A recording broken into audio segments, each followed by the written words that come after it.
Okay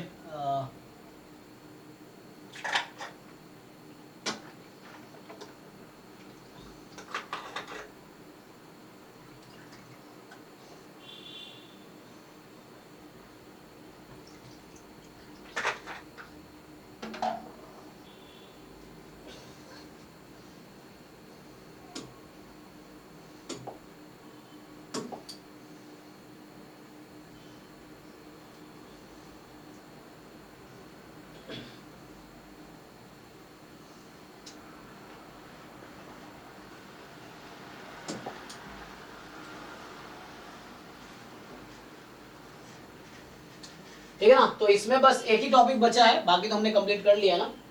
देखो इसमें हमने कोई और टॉपिक बचा है इस पोर्शन में?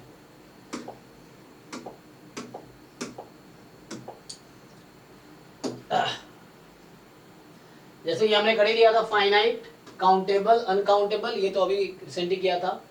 ये लास्ट क्लास में देख रहे थे, मतलब लास्ट टाइम जब किया था Archimedean property. Sequence of real number, ये जैम वाले के साथ हो गया था। Convergence of sequences, bounded sequence, monotone sequence, Cauchy criteria for convergence, series of real numbers, convergence, test of convergence, alternating series, absolute and conditional convergence, power series, radius of convergence, function of real variable, limit, continuity. ये differential calculus है। पहले sequence series, फिर differential calculus. JAM में अलग रहेगा ना, sequence series का अलग पैराग्राफ है, डिफरेंशियल कैलकुलस, इंटीग्रल कैलकुलस।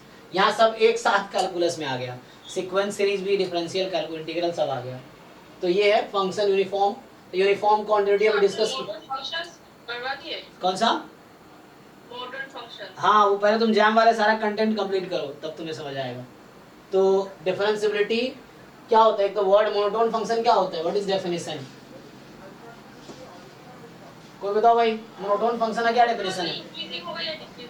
हाँ, तो इससे कुछ प्रॉपर्टीज हैं कि like monotone function on close interval, close and bounded interval है तो फंक्शन भी क्लोज एंड बाउंडेड इंटरवल होगा। बाकी वैसे ही है, थोड़ी बहुत एक दो प्रॉपर्टीज हैं। तो मेनली तो वही जानना है तुम्हें कि डेफिनेशन क्या है और एक दो प्रॉपर्टीज इसकी, ये चीज है। यूनिफॉर्म कॉन्टिन्यूटी हो गया, differentiability, Rolle's theorem, mean value theorem है ना, फिर टेलर्स थ्योरम। देखो हर वर्ड का पहले तुम्हें डेफिनेशन जानना है, या थ्योरम है तो उसका स्टेटमेंट जानना है, देन आप उस पे बेस कुछ क्वेश्चंस ट्राई कर लो। ये और पीवाईक्यू से ही पहले कर दो आपको, ताकि समझ आए। L hospital rule, maxima minima, Riemann integration, बस यही बचा हुआ है ना, Riemann integration and its properties. तो ये आज कर लेंगे तो कंप्लीट हो जाएगा ये वाला सेक्शन। बाकी तो इम्प्रॉपर इंटीग्रल जैम में भी था, function of several real variable, limit, continuity, partial derivative, directional derivative and gradient, ये भी लास्ट क्लास में किया था। तो डायरेक्शनल डेरिवेटिव का डायरेक्ट फॉर्मूला था कि limit h tends to 0 f of जो भी मान लो u वेक्टर है, u plus h time d vector d cap upon h, तो ये फॉर्मूला था। लेकिन अगर फंक्शन स्मूथ फंक्शन है तो हमने डिसाइड किया था, मतलब डिराइव किया था कि delta f dot d cap, मतलब gradient into unit directional vector, तो वो भी सेम आंसर देगा। लेकिन अगर f स्मूथ फंक्शन नहीं है, मतलब डिफरेंशिएबल नहीं है या कॉन्टिन्यूअस नहीं है या पार्शियल डेरिवेटिव एग्जिस्ट नहीं कर रहा उस केस में, तो आपको डेफिनेशन से ही डायरेक्शनल डेरिवेटिव निकालना पड़ेगा, क्योंकि ग्रेडियंट वाला मेथड काम नहीं करेगा फिर, तो वो स्मूथ फंक्शन के लिए ही है। तो ये देखा था हमने। उसके बाद टेलर थ्योरम, ये सब जैम में ही है। टेलर थ्योरम 2 बार क्यों लिख रहा है ना, तो 1 वेरिएबल का होगा, ये 2 वेरिएबल का है।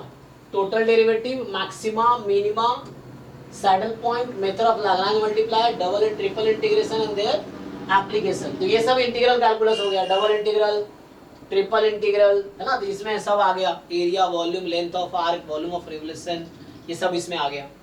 तो इस पोर्शन में बस अभी ये बचेगा, है ना। तो ये वाला पोर्शन आज कंप्लीट कर लेते हैं, तो ये कैलकुलस वाला पोर्शन कंप्लीट हो जाएगा। थ्योरी एटलीस्ट मैंने पूरा डिस्कस कर लिया, बाकी पीवाईक्यू एक बार एंड में हम डिस्कस करेंगे। 2019, 20, 21, 22, 23 सारे पीवाईक्यू गेट के डिस्कस करेंगे अलग से। जैम वाले तो करना ही आपको, आप लोग कर ही रखे होंगे सब लोग, या कर ही रहे होंगे। जैम का बिल्कुल सारे पेपर अच्छे से करो, ईयर वाइज भी और टॉपिक वाइज जो है, और टेस्ट उसमें जो जैम का चल रहा है वो भी करो। गेट का भी कुछ टेस्ट होगा अभी एंड में। तो sir Taylor theorem in 2 variable हमने बैच 2 में नहीं करवाया, तो बिल्कुल मैंने उसकी वीडियोस देखी थी। वैसे ही है जैसे टेलर्स एक्सपेंशन 1 वेरिएबल में कैसे लिखते हो आप, तो सेम तरीके से अगर 1 वेरिएबल में टेलर्स एक्सपेंशन कैसे लिखते हैं, summation r0 infinity f of r times, तो यहाँ भी वैसे ही है, जैसे अगर वन वेरिएबल में तुम लिख रहे हो, मुझे मैं लिखाया होगा, चेक करना, एफ ए एफ डैश क्या होता है a upon 1 factorial x minus a, यही ना, f double dash a upon 2 factorial x minus a whole square dot dot dot. Taylor series expansion है, ये एक्सपेंशन उसी थ्योरम से आया, थ्योरम में बस एक रिमाइंडर टर्म होता है और कुछ नहीं है, बाकी उसी से ये आता है।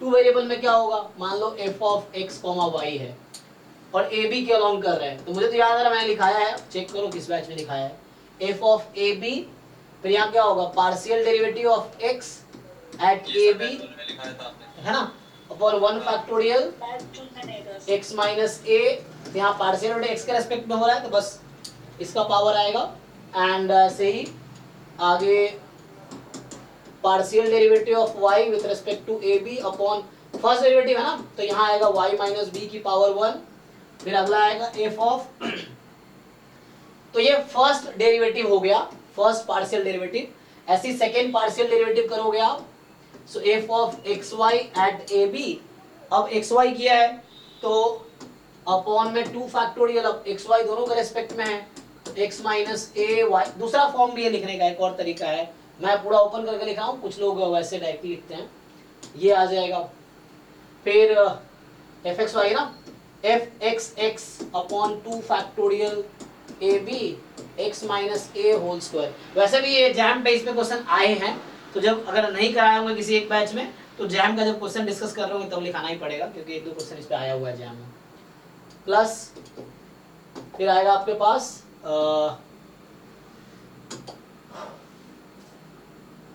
F of y y a b, फिर आएगा y माइनस बी का होल स्क्वायर अपॉन 2 फैक्टोरियल। देखो यहाँ एक्स वाई और वाई एक्स दोनों काउंट होता है, इसलिए तुम देखते हो 2 टाइम्स लिखा रहता है, नहीं तो तुम्हें ये भी लिखना पड़ेगा, F of Y X upon 2 factorial at A B और इनटू में X minus A Y minus B, तो ये टोटल सेकेंड डेरिवेटिव पूरा कवर हो गया। तो इसको तुम ऐड कर सकते हो, तो बुक में क्या किया होगा इसको, क्योंकि ये इक्वल ही आता है ना, अगर कोई फंक्शन आपका जिसका पार्शियल डेरिवेटिव कॉन्टिन्यूअस है तो वो इक्वल ही हो जाते हैं, अगर ये दोनों कॉन्टिन्यूअस है तो इक्वल ही आ जाएंगे, तो सेम लिख सकते हो। सेम चीज आप डिवाइड करो 3 वेरिएबल के लिए, एक्स एक्स मतलब थर्ड पार्शियल डेरिवेटिव के लिए, a B upon 3 factorial x minus a का क्यूब, ठीक है जी, समझ आ रहा है, ऐसे कर लो सेम तरीके से, तो ये फंक्शन तो ये हो गया, इसके लिए इतना आया, इसके लिए ये 4 टर्म आए, ऐसे अब थर्ड डेरिवेटिव यहाँ आएगा upon 3 factorial x minus A whole cube, ठीक है। तो इस तरीके से जहाँ में क्वेश्चन आए आप सॉल्व करोगे तो आपको यूज जरूरत पड़ेगी इसकी, पीवाईक्यू में देखना, ठीक है। तो ये हो गया, ठीक है। अब आगे आते हैं थोड़ा रीमान इंटीग्रेशन पे। एक्चुअली जो रीमान इंटीग्रेशन है ना, वो इंटीग्रेशन की हिस्ट्री है कि जो इंटीग्रेशन जब इंट्रोड्यूस हो रहा था तो कैसे इंटीग्रेशन के कन्वर्जेंस को डिसाइड किया गया है, तो वो थ्योरेटिकल टॉपिक है हालांकि ये, और इसमें ज़्यादा जैम में ज़्यादा गेट में क्वेश्चन आया भी नहीं है, एक भी गेट स्पेशली 19 से लेकर 23 तक मुझे डायरेक्टली कोई दिखा नहीं, क्योंकि ये रीमान इंटीग्रेशन क्या है, इंटीग्रेशन के पीछे की स्टोरी है कि इंटीग्रेशन कैसे कन्वर्ज करती है, या जैसे आप लोगों ने क्लास 12th में या बीएससी में भी लिमिट एज अ सम का फॉर्मूला पढ़ा होगा, तो जैसे डिराइव होता है वैसे ये भी डिराइव हुआ है, तो ये एक प्रूफ टाइप का है कि हाँ, जैसे इसमें क्या होता है, कैसे आप बोलोगे कि a plus B F X D X, तो है ना, रीमान इंटीग्रेशन उतना ज़्यादा सुटेबल नहीं था, तो बाद में लेवेक इंटीग्रेशन आता है जो मेजर थ्योरी का पार्ट है, क्योंकि रीमान इंटीग्रेशन जो है सिर्फ बाउंडेड एंड क्लोज्ड इंटरवल के लिए डिफाइंड है और बाउंडेड फंक्शन के लिए डिफाइंड है। तो पहले आप ये देखोगे यहाँ पे कि वो फंक्शन पहली बार से ये लिख रहा हूं ना, तो इसमें कंडीशन ये है कि जो फंक्शन है मेरा वो ए बी पे डिफाइंड होना चाहिए, क्लोज इंटरवल ए बी पे, ठीक। तो मतलब क्या हो गया, जिस इंटरवल पे डिफाइन कर रहे हो, मतलब जिस इंटरवल पे इंटीग्रेट कर रहे हो वो एक बाउंडेड इंटरवल होगा। दूसरी चीज, दिस फंक्शन इज बाउंडेड, ठीक है, ऑन ए बी, तो इंटरवल भी क्लोज एंड बाउंडेड होगा, और इस इंटरवल पे आपका जो फंक्शन है वो भी बाउंडेड होना चाहिए, तब वो रीमान इंटीग्रेबल हो सकती है, मैंने बोला होगी ही, ये मिनिमम रिक्वायरमेंट है, इसको क्या बोलते हैं, तो ये एक्चुअली सफिशिएंट कंडीशन है, नेसेसरी नहीं है, सॉरी उल्टा बोल दिया ना, नेसेसरी कंडीशन है, सफिशिएंट नहीं है, मतलब फंक्शन को बाउंडेड होना और लिमिट को बाउंडेड होना, ये एक्चुअली नेसेसरी कंडीशन है। क्या नेसेसरी कंडीशन है किसकी, रीमान इंटीग्रेबल होने के लिए, मतलब मैं तुम्हें सिंपली ये बताऊं कि दिस बाउंडेड है, दिस इज रीमान इंटीग्रेबल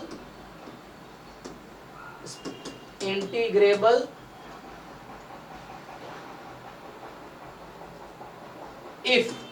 अब आगे कुछ कंडीशन आता है, वही हमें पढ़ना है कि कब होगा, कि जैसे ये कॉन्टिन्यूअस हो जाए या मोनोटोन हो जाए, या इसके पास फाइनाइटली या countably many point of discontinuity है, या मैं ऐसा बोलूं कि लाइक उल्टा बोल देता हूँ, ऐसे बोलता हूँ कि जैसे मैं अगर थ्योरम लिखूं, जो कि बाद में हालांकि बताने वाला था, तो मैं बोल रहा हूँ कि मतलब इसकी एक्चुअली इंटीग्रेशन की वैल्यू ही निकालनी है, जो आप बाद में जो आपका ये आया ना fundamental theorem of integral calculus, तो वो उसके पीछे की स्टोरी है कि वो जो फॉर्मूला बना है वो बना कैसे, मतलब उसका फिर इंटीग्रल कन्वर्जेंस प्रूफ उसका उससे आता है।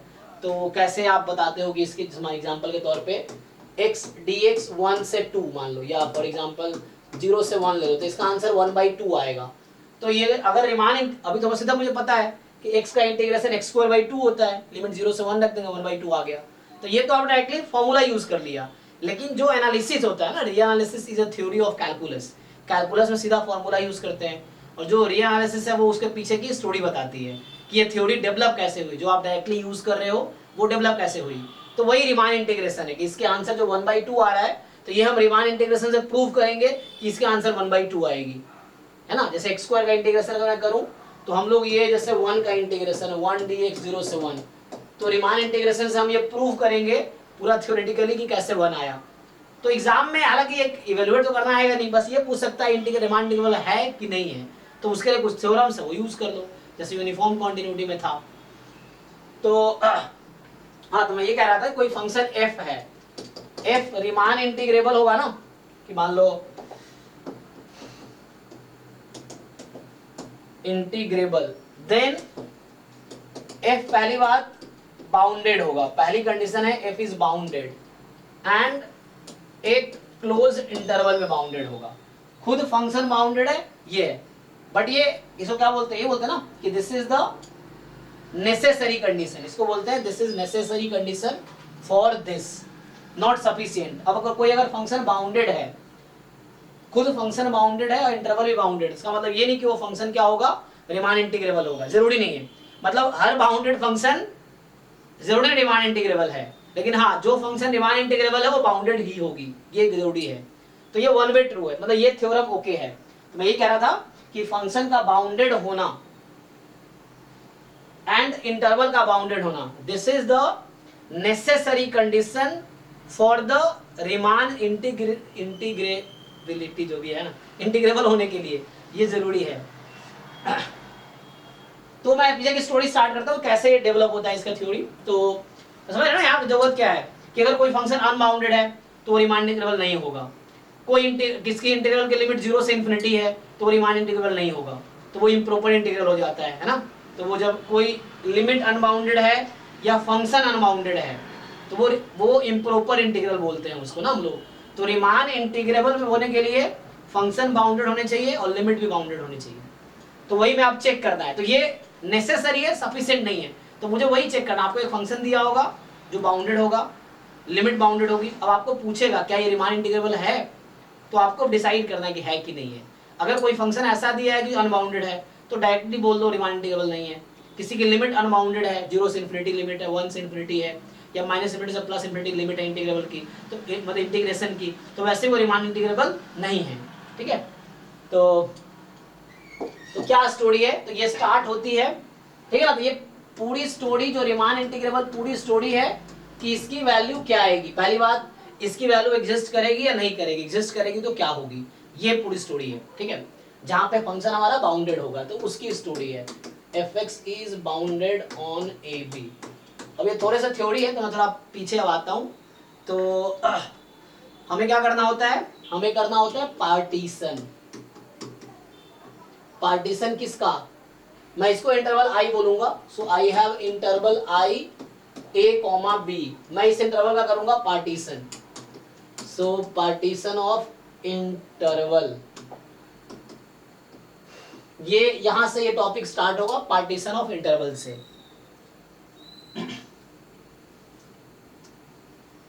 पार्टीशन, स्पेलिंग सही है, पार्टीशन हो गया। सो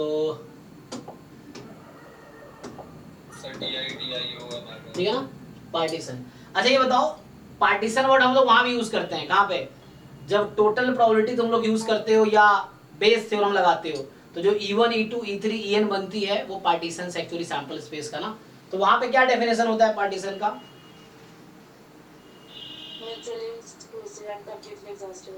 हाँ, तो यहाँ भी वही है, लेकिन थोड़ा सा अलग है। यहाँ पे म्यूचुअली एक्सक्लूसिव नहीं होगा, मतलब पूरा डिसजॉइंट नहीं होगा, ऑलमोस्ट डिसजॉइंट होगा। तो मैं एक वर्ड पहले डिफाइन करता हूँ, ऑलमोस्ट डिसजॉइंट क्या होता है। जैसे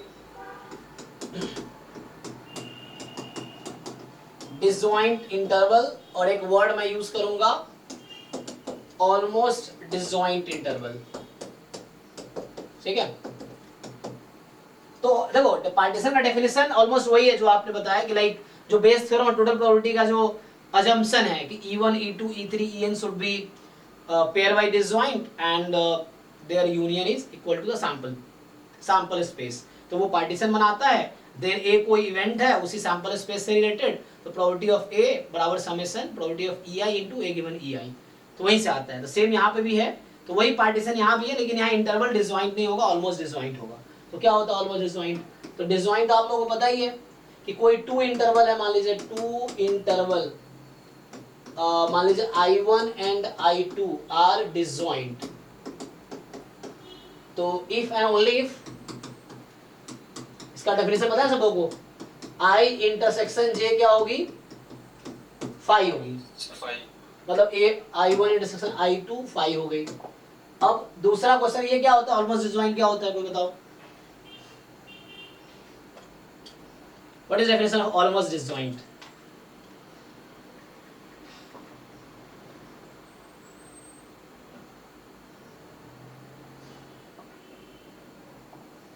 कोई ट्राई करो, ऑलमोस्ट डिसजॉइंट क्या होगा? इसका मतलब ये है कि मान लो टू इंटरवल्स हैं, so two intervals I1 and I2 are almost disjoint.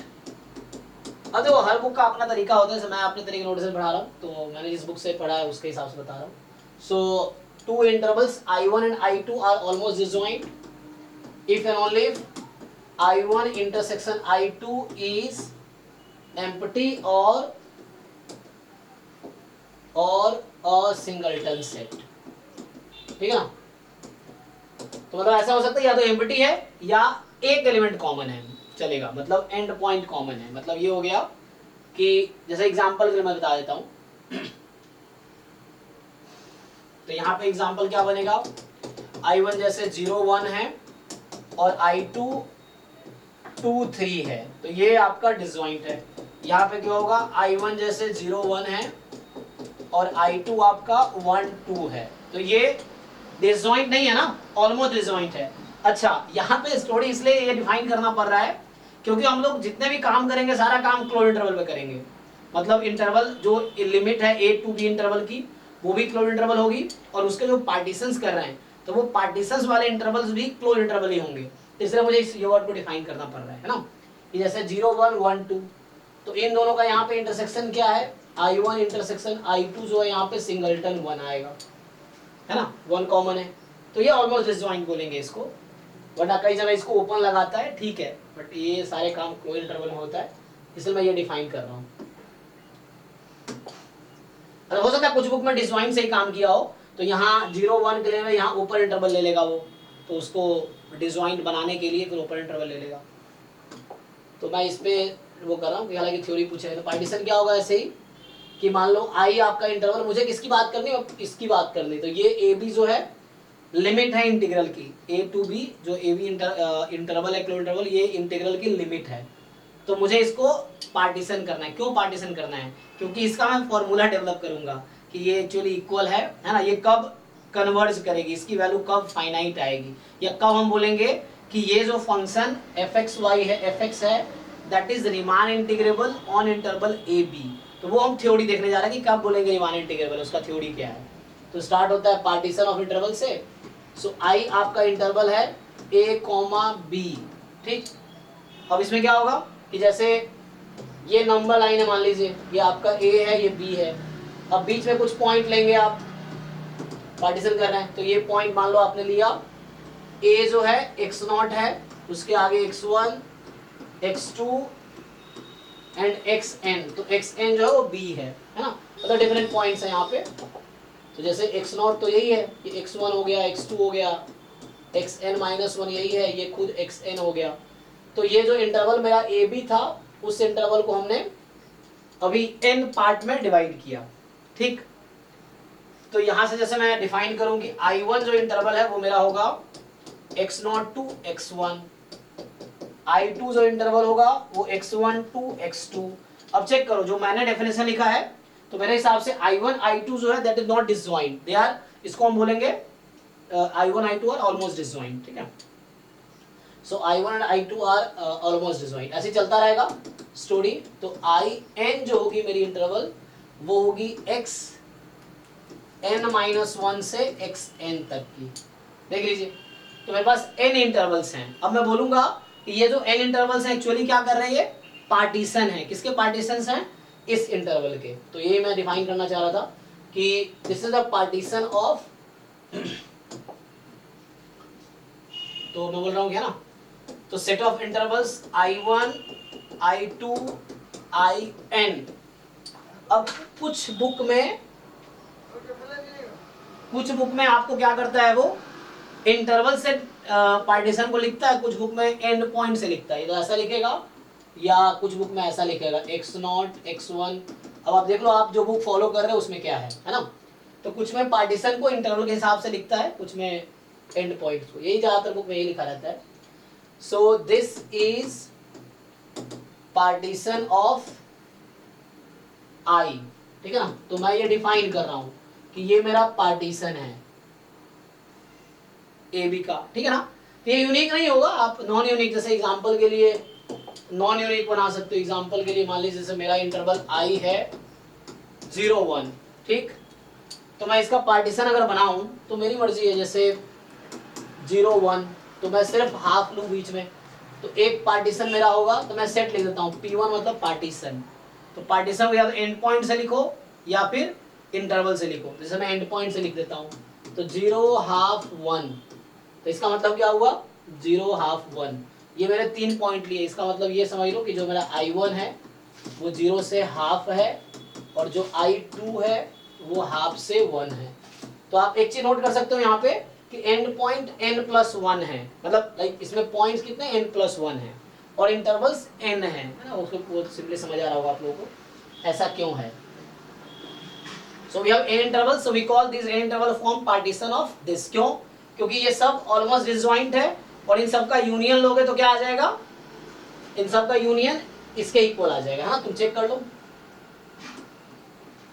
Because आप चेक कर लो, तो जो I इंटरसेक्शन IJ है ये एक्चुअली एक सिंगलटन सेट है। दिस इज सिंगलटन सेट और एम्प्टी सेट, क्योंकि अगर कंसेक्यूटिव ले रहे हो तो तुम्हारा वो सिंगलटन कॉमन आएगा, अगर आप दूर वाले ले रहे हो तो वो एम्प्टी आएगा। सिंगलटन सेट और एम्प्टी सेट, एंड साथ में क्या हो रहा है, I1 union I2 union In, तो ये आपका पूरा क्लोज इंटरवल AB जो कि I आ जाएगा। इसलिए हमने बोला पार्टीशन है, क्योंकि ये ऑलमोस्ट डिसजॉइंट है और यूनियन इसका पूरा इंटरवल AB के इक्वल है, तो ये ऑलमोस्ट डिसजॉइंट सेट्स हैं जिसका यूनियन AB के इक्वल है, तो ये AB के पार्टीशन बना रहे हैं। तो मैं ये बोल रहा हूँ पार्टीशन यूनिक नहीं है। एक ये हो गया। दूसरा पार्टीशन आप चाहो तो एंड पॉइंट से लिखोगे, तो ऐसा लिख सकते हो 0 1/4 1/2 1, इस तरह से। तो यहाँ मतलब ये हो गया कि मैंने जो इंटरवल्स लिए, एक 0 से 1/4, अगला इंटरवल 1/4 से 1/2, अगला इंटरवल 1/2 से कितना लिया, 1 ले लिया, सीधा 1 ले लिया। 3/4 भी ले सकते थे, कोई प्रॉब्लम नहीं है। तो इस तरीके से तो जनरली हम लोग इक्वल लेंथ का इंटरवल लेंगे, बट जरूरी नहीं है ना। जैसे यहाँ पे मैं 3/, क्योंकि बाद में क्या करना है, मुझे n पार्ट में डिवाइड करना है और n टेंस टू इन्फिनिटी ले लेनी है। n जितना लार्ज कर सकते हो उतना लार्ज कर दो, इस तरीके से। सो ये है।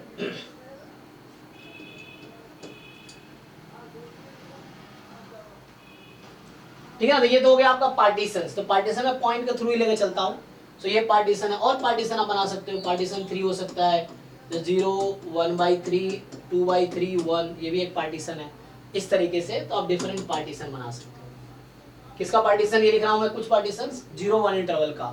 तो आपकी मर्जी है ना, जैसे यहाँ पे हमने लिखा 0 1/3 2/3 1, या मैं ले सकता हूँ 0 1/4 2/4 3/4, यहाँ 3/4 होता ना, 3/4 1, इस तरह से। तो पार्टीशंस क्या करना है, ऑलमोस्ट डिसजॉइंट इंटरवल्स में ब्रेक करने हैं एक्चुअली, और यूनियन उसका ऑब्वियसली पूरा इंटरवल आ जाएगा। लेंथ भी आप चेक कर सकते हो। तो यहाँ पे अगर आप एक चीज और चेक करो कि इन सब के लेंथ का सम करोगे तो क्या आएगी, इन सारे इंटरवल के लेंथ का सम करके देखो। तो मतलब क्या बोल रहा हूँ मैं, जैसे लेंथ को मैं इससे डिनोट करूंगा, तो mod of xn minus x not होगा सर, है ना। हाँ, जैसे आई के लिख दिया मैंने, आई के मेरा क्या है, तो आई के मैं अलग से लिख देता हूँ। तो जो आई के इंटरवल है, जैसे ये I1 I2 I3 है ना, तो आई के क्या बनाएगी, xk प्लस 1 माइनस xk। नहीं, एक्स के माइनस 1 कॉमा एक्स के, चेक करो, हाँ ओ हाँ ठीक है ना। एक्स I1 दिस, तो इसका जो लेंथ आएगा वो एक्स के माइनस एक्स के माइनस 1। तो what is the summation of length of I k from 1 to n, किसके इक्वल आ जाएगा, xn माइनस x नॉट, है ना। तो जो ये एक्चुअली टेलीस्कोपिक सीरीज बन जाएगी, तो कटते चला जाएगा, तो बस लास्ट में बचेगा X N minus X not, जो कि बी माइनस ए ही है। तो कहने का मतलब मेरा है कि जो कि इंटरवल आई के लेंथ के इक्वल हो जाएगा। तो जो पार्टीशंस हमने बनाए हैं ना, तो इनके लेंथ का सम करेंगे तो उसी के लेंथ के इक्वल आएगा जो हमारा ओरिजिनल इंटरवल है। ये बाद में जरूरत पड़ेगी इसकी, इसलिए लिख रहा हूं मैं, अभी इसकी जरूरत पड़ेगी। सो ऐसा एक क्वेश्चन गेट में मुझे दिखा था, इसका अगर तुम्हें दिखाऊं मैं कि रीमान इंटीग्रेशन का, पता नहीं डायरेक्टली आता नहीं है, लेकिन ये सिलेबस में है, तो एक बार कवर कर लो, क्या पता आ जाए कुछ बेसिक सा आसान सा। मैं कुछ थ्योरम्स दिखा दूंगा, थ्योरम पे बेस्ड आप इजीली क्वेश्चन कर सकते हो। थ्योरम बेस्ड इतना स्टोरी जो भी डेवलप कर रहे हैं वो समझने के लिए, एग्जाम में ये सब करने की जरूरत नहीं पड़ती है। ये है क्या रीमान इंटीग्रेशन, नहीं ना, क्या स्पेलिंग होता है इसका, RIEREI क्या लिखा था, MAN।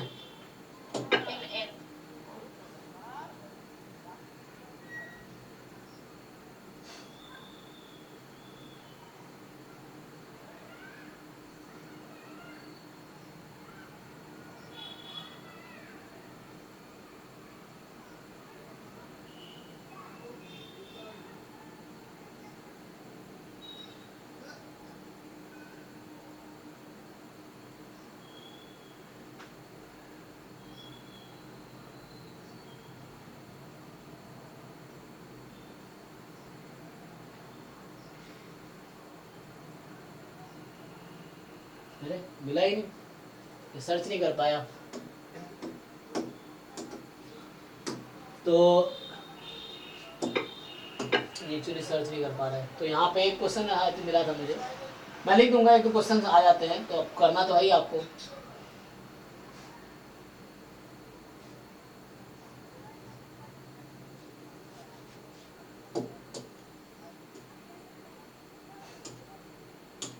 चेक करना पड़ेगा, छोड़ो। तो ऐसे मैं लिख रखा, ठीक है, छोड़ो इसको, मैं बता देता हूँ, देखना पड़ेगा। ठीक है, मैं आगे बढ़ता हूँ। तो अभी पार्टीशन में डिफाइन किया, जस्ट किसी इंटरवल के पार्टीशन का क्या मतलब है। आगे क्या होगा कि आगे एक्चुअली एक टर्म आता है कि एक फंक्शन है आपके पास, है ना। So you have a function. तो मान लो अगर मैं लिखता हूं कि ये जो आई के मेरा इंटरवल था, एक्स के माइनस 1 टू एक्स के, है ना, जहां पे ये आई के इंटरवल है, और होता क्या है, एक और नोटेशन आएगा कैपिटल एम के, और एक आएगा स्मॉल एम के। कुछ लोगों को थ्योरी पता होगी इसकी। तो क्या मीनिंग है कैपिटल एम का, क्या मीनिंग है स्मॉल एम का। फिर एक और आएगा हमारे पास UFP है ना, या हाँ ठीक है UFP, P क्या है, पार्टीशन, तो P इज द पार्टीशन है। एंड एक आएगा LFP, ये सब कुछ टर्म आएगा। फिर आगे एक टर्म आएगा UF एंड एक टर्म आएगा, यही टर्म समझने, उसके बाद इजी है समझना, ये सब कुछ टर्म्स हैं। LF, हाँ जी बताइए। सो कैपिटल एम मैक्सिमम होगा। हाँ कैपिटल एम एक्चुअली होता है जो इस इंटरवल पे, जो आई के इंटरवल है, इस इंटरवल पे जो फंक्शन की मैक्सिमम वैल्यू, आपके पास फंक्शन fx है जो कि इंटरवल ab पे बाउंडेड फंक्शन होगा, तो ये होता है मैक्सिमम वैल्यू या सुप्रीमम ऑफ, हाँ या मैक्सिमम, इंटरवल क्लोज है ना, तो क्लोज इंटरवल तो आप मैक्सिमम भी बोल सकते हैं, या आपको सुप्रीमम या सुप्रीम ले लो। किसका मैक्स सुप्रीमम, f का ओवर इंटरवल आई के, ठीक है। और ये जो स्मॉल m के है, इन्फिमम होगा। हाँ सो ये आपका आ जाएगा infimum of function f over interval I k, ठीक है। और ये अपर बाउंड, हाँ क्या आएगा, अपर बाउंड मतलब यूएफपी को बोलते हैं अपर डरबॉक्स सम, या कहीं अपर रीमान सम बोलते हैं, तो अलग अलग वर्ड है। सो अपर रीमान सम, तो इसका क्या डेफिनेशन है, तो अपर रीमान सम का डेफिनेशन लिखता हूं मैं। ये कुछ नोटेशन है जो आपको समझना है, फिर मैं इसमें एक एग्जांपल लेके बताता हूं। तुम्हारे पास आई के एक इंटरवल है जो पार्टीशन का एक इंटरवल है, कोई एक के की वैल्यू यहाँ पे आप स्टार्ट कर सकते हो 1 से लेके n तक, कुछ भी हो सकता है। एम के का मतलब है कि फंक्शन की maximum value over the interval I k, small m k जो है इन्फिमम वैल्यू फंक्शन की ओवर इंटरवल आई के। एक आएगा UFP, P for partition, P is a partition. So partition जो मैंने डिफाइन किया, so this is the partition जो हमारा था ना, पी सेट बोल सकते हो इसको आप। So this is the P set, ये जो है पी है मेरा, so this is partition set P. So ये पी जो है पार्टीशन, को एक लेके चलो, सो पार्टीशन सेट है हमारा पी।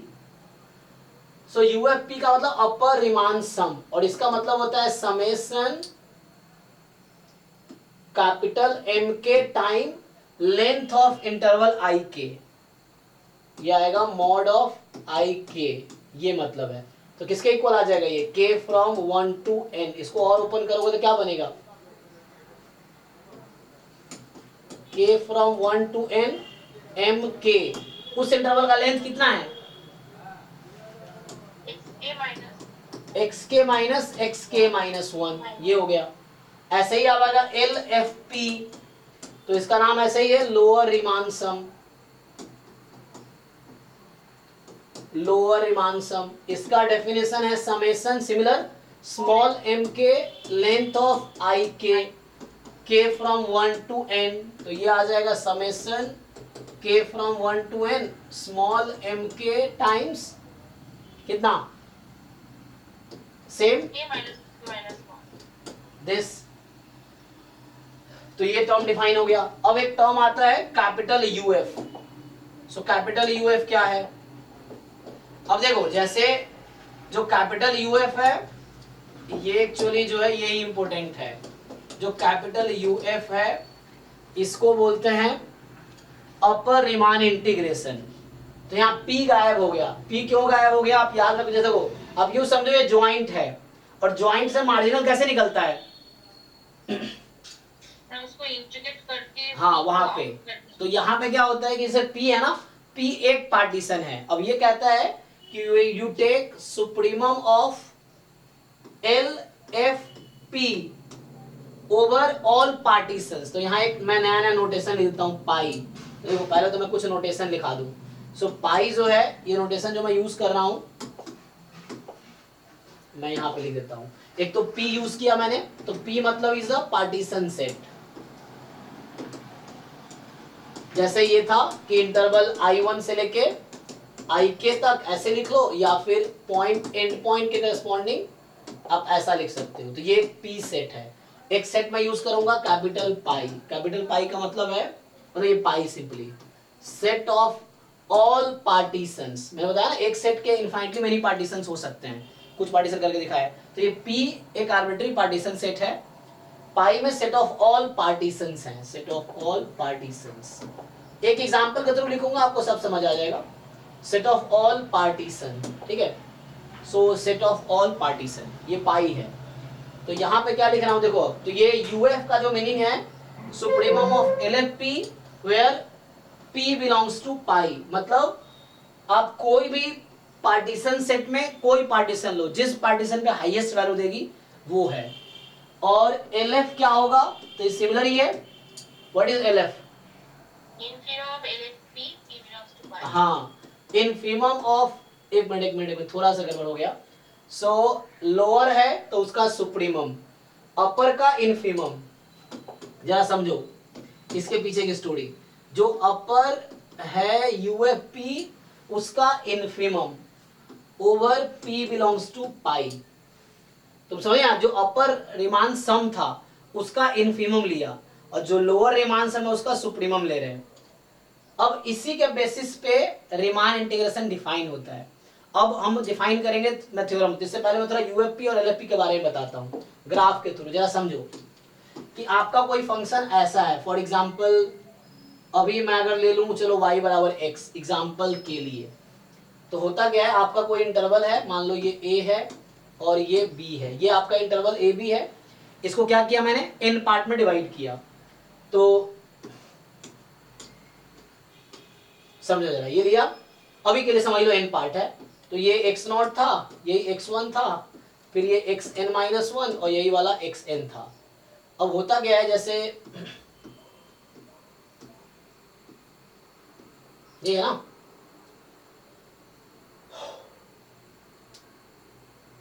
तो इस सेट पे फंक्शन की इनफीमम वैल्यू कौन सी होगी, ये होगी ना इस सेट पे पहले पे, और सुप्रीम वैल्यू ये होगी।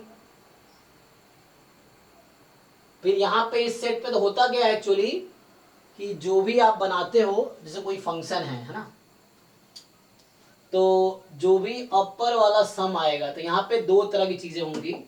सो अगर मैं वैसा लिखने की कोशिश करूँ, समझाने की कोशिश कर रहा हूँ कि जैसे एक इस तरह से तुम्हारा एक वो UFP होगा और ये LFP आएगा। मतलब लाइक कहने का मतलब ये है कि UFP ऊपर होगा और LFP यहाँ पे होगा।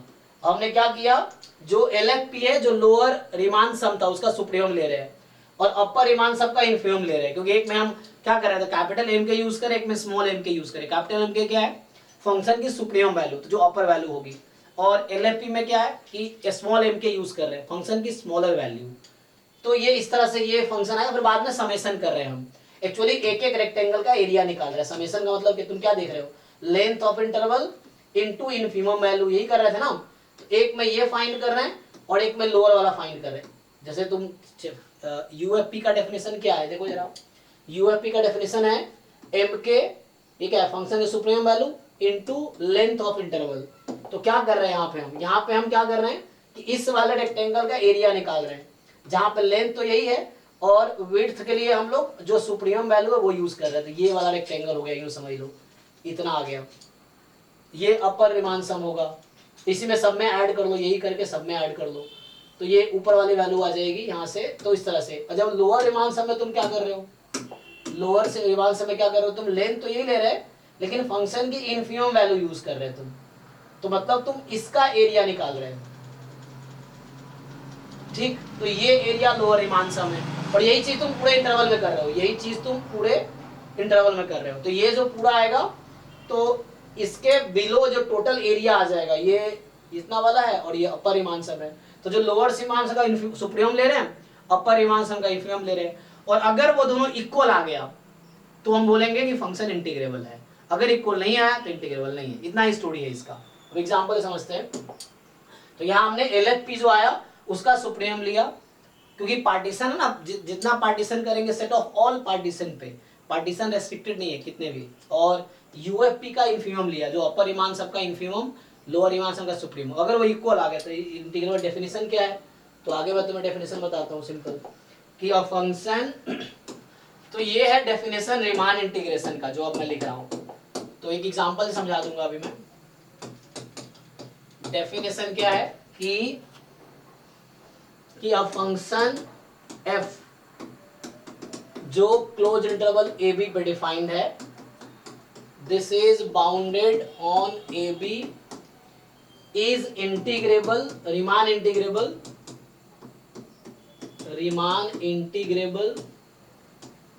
if and only if UF is equal to LF. ये है definition. And so we write UF is equal to LF and उस केस में ये इक्वल हो जाता है जो इंटीग्रेशन की वैल्यू आएगी उसके इक्वल हो जाता है। तो ये तो थ्योरी हो गया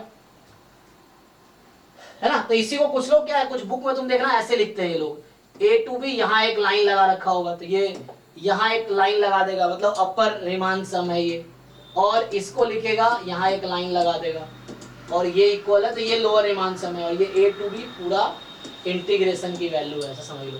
dx लिखना dx भी लिख सकते हो।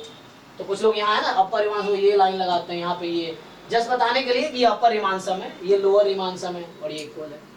अब मैं यही चीज एक फंक्शन के हेल्प से करके दिखाता हूँ तुम्हें, जो भी चीजें मैंने किया है। तो पहले तो पार्टीशन किया, जैसे एग्जाम्पल देखो अभी, जैसे एग्जाम्पल के लिए मेरा एक फंक्शन है fx बराबर फॉर एग्जाम्पल 2 ले लो, चलो fx बराबर 2 ले लिया, कांस्टेंट फंक्शन लेके चलते हैं। एंड इंटरवल क्या है, तो इंटरवल तुम किस पे इंटीग्रेट करना चाहोगे, 0 से 1 पे कर दो चलो। तो मतलब ये मैं ये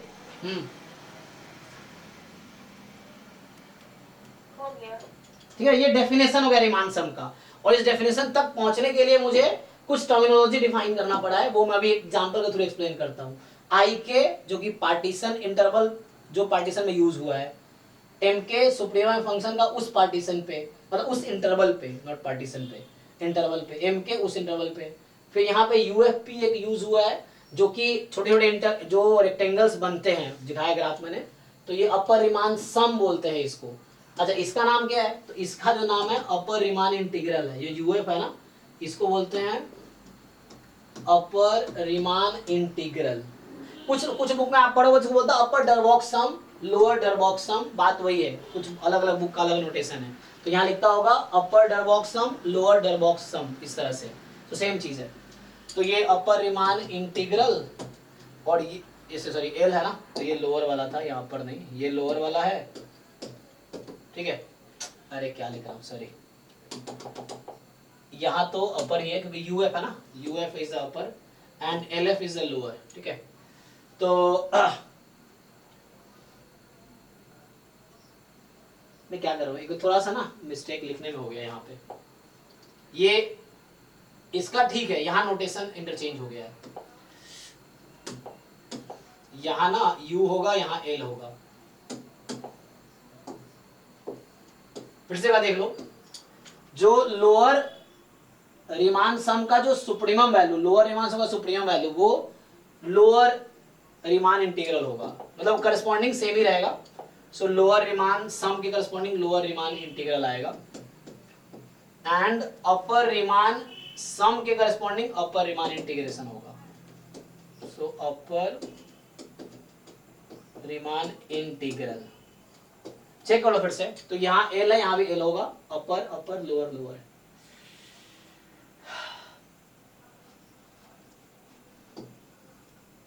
एक क्वेश्चन करके देखते हैं ना, तो आपको एक जो नोटेशन सब यूज किए क्लैरिटी आ जाएगी कि क्या क्या हो रहा है एक्चुअली, है ना। शुरू में लगता है क्या चल रहा है, मतलब ये क्या है, ऐसे इनिशियली थ्योरेटिकली ऐसे दिखता है ना। सो देखिए एक एग्जांपल के थ्रू ट्राई करते हैं, इस एग्जांपल के थ्रू ट्राई करते हैं। तो मुझे समहाउ निकालना है fx dx 0 से 1। तो वैसे तो आप लोग ऑलरेडी जानते हैं कि fx को 2 रख देंगे, इंटीग्रल 2 आ जाएगी, लेकिन इसको हम ट्राई करते हैं डेफिनेशन जैसे हमने लिखा उसके हिसाब से। तो पहले इस इंटरवल वाला करेंगे पार्टीशन। तो आप कोई भी पार्टीशन दे ना, ऐसे बहुत सारे पार्टीशंस पॉसिबल है, इनफाइनाइटली मेनी। तो एक आर्बिट्री पार्टीशन मैं ले लेता हूँ 0, 1/n, 2/n, 3/n and so on n/n, मतलब कि 1 ही हो गया, है ना। जहाँ पे n क्या है, n कोई भी नेचुरल नंबर हो सकता है। अब n को 1 रख लो तो 0 1 हो जाएगा, n को 2 रख लो तो 0 1/2 फिर 1, n को 3 रख लो 0 1/3 2/3 1, n को 10 रख लो, तो ऐसा करके तो एक आर्बिट्री पार्टीशन डिफाइन कर दिया मैंने। n कोई भी नेचुरल नंबर ले सकते हो आप, तो इसको मान लो Pn है फॉर एग्जांपल, या P भी ओके है, ठीक है ना। तो जो पाई यूज किया था मैंने, तो ये Pn है। अब पाई जो मैं बोल रहा था ना आपको, तो वो पाई इस P का सेट है, P1 P2 Pn, और इसका कोई लिमिट तो है नहीं, एंड सो ऑन। तो ये पाई जो है इसका सेट है, set of all partitions. Pn जो बहुत सारे पार्टीशन होंगे ना, तो pi is a set of all partitions. तो मैंने एक पार्टीशन डिफाइन किया, मतलब यहाँ आपको समझ आ रहा होगा कि मैंने क्या किया है, जो 0 1 का इंटरवल है इसको वैसा ब्रेक किया, ये 1/n 2/n, फिर यहाँ n-1/n, दिस इज n/n। तो ये मेरा x0 है, ये x1 है, ये x2 है, ये xn-1 है, ये xn है। ठीक, देख लो एक बारी, कंफ्यूजन हो तो बताओ। तो मेरा जो i के इंटरवल यहाँ पे क्या बनाऊंगा, जैसे i0 मेरा बनेगा यहाँ पे 0 to 1/n, not i0 i1। So i1 first interval, ऐसे ही i2 जो होगा 1/n to 2/n, जो in होगा that is actually n-1/n to n/n। Check कर लीजिए, तो इतने सारे इंटरवल्स बने, है ना। तो इसी पार्टीशन में मैं चाहूं तो Pn को ऐसे भी लिख सकता था, I1 I2 In। तो कुछ बुक एंड पॉइंट के थ्रू पार्टीशन लिखता है इस तरीके से, कुछ बुक वैसा लिखेगा। देख लो आप जो बुक फॉलो कर रहे हो उसमें क्या है, पॉइंट के थ्रू ही ज्यादा होगा। तो ठीक है, P1 P2 Pn and so on. तो set of all partition is pi. अब जरा समझो, जो मैं वर्ड एक यूज किया था कैपिटल MK, तो मेरा इन जनरल IK क्या है, तो इन जनरल जो मेरा IK होगा, क्या लिखो जी, IK को क्या लिखूं, क्या होगा IK इंटरवल में, जैसे ये है ना, एक आर्बिट्री इंटरवल लिख रहा हूं IK, I1 क्या है, I2 क्या है, I3 क्या है, उसके हिसाब से बताओ।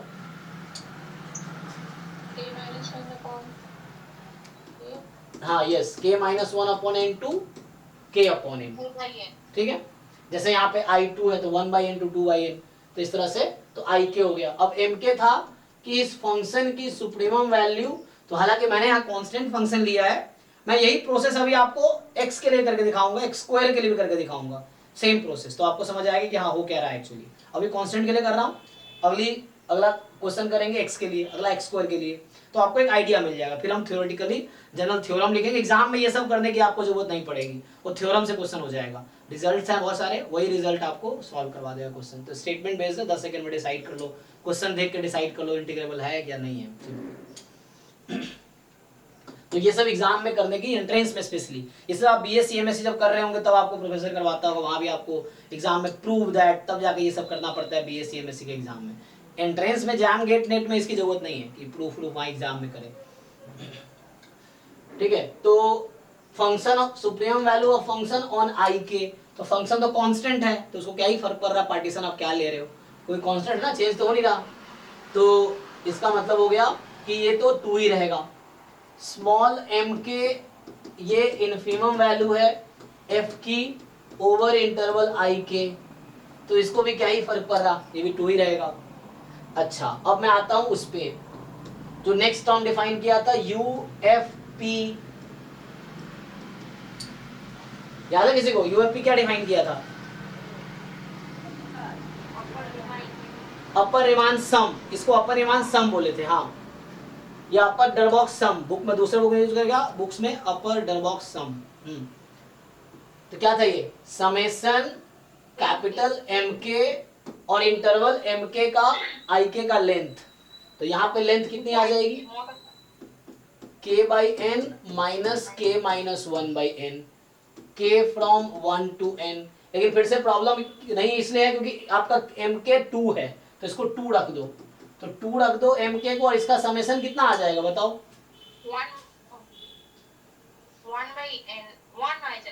1 ही आ जाएगा एट द एंड। अब तो सिंप्लीफाई करो, कैंसिल हो के एक 0 बचेगा, है ना, हाँ, फिर 1 ही आ जाएगा, तो 2 into 1 जाके 2 आ जाएगा, कहने का मतलब टोटल कैपिटल MK की वैल्यू 2 है जो बाहर आ गई, और समेशन का सम कर दो, जरा खोल के इसको ओपन करो, तो ये कैंसिल होके बस 1 - 0 1 आ जाएगा, मतलब 2 आ गया।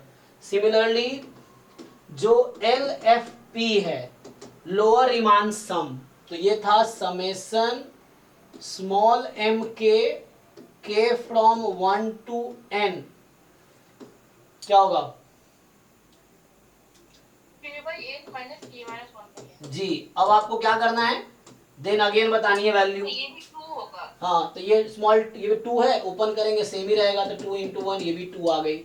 तो अभी तक आप, हाँ, अब यहाँ पे क्या हुआ, सो अब एक और टर्म था, तो ये तो हो गया upper Riemann sum lower Riemann sum. मुझे upper Riemann integral lower Riemann integral पहले कैलकुलेट करना है।